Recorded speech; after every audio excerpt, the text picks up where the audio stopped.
सांग मैंने नमस्कार, जय जगन्नाथ, जय माँ भैरवी।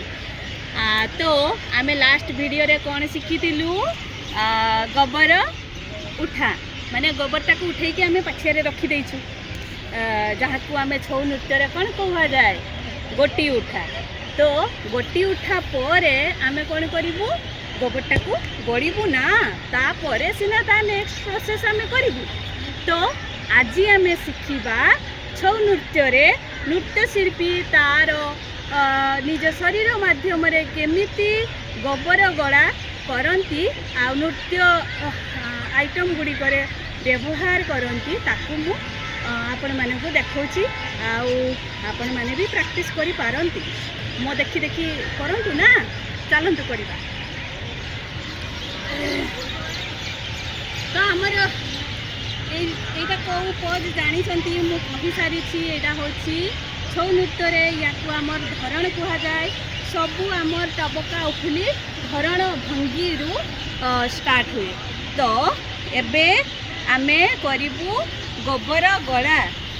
तो दे दा दे दा देन ता दे दा देन दा देन ता दे दा देन दा देन ता दे दा देन दा देन ता।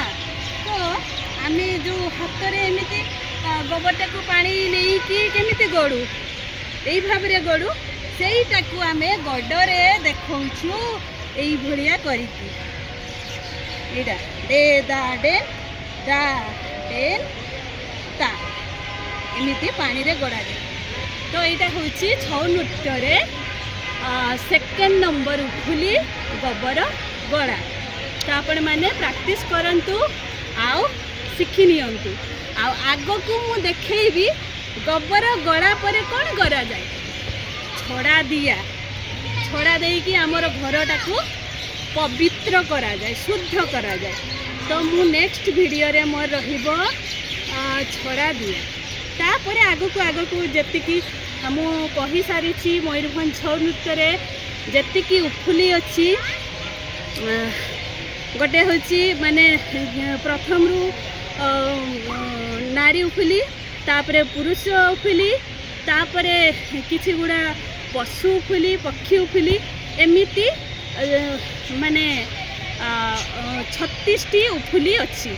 तो मु धीरे धीरे सबू उफुली देखैबा पई चाहिबी।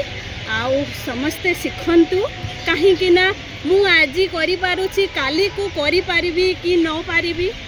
जदि मो पाखरु कहीं शिखि पारुछंती, मो वीडियो देखिकी शिखि पारुछंती ताहले बहुत भल कथा। कहीं ना छौर उन्नति हेबो, आउ छौटा को समस्ते शिखि पारिले मु गर्व करि पारिबी। कहीं ना मो छौ नृत्य मो गर्व।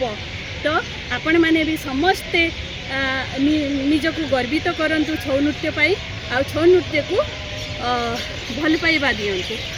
ठीक अच्छे रहिली नेक्स्ट वीडियो रे मु आपण मानकु देखैबी छड़ा दिया। जय जगन्नाथ, जय माँ भैरवी, नमस्कार।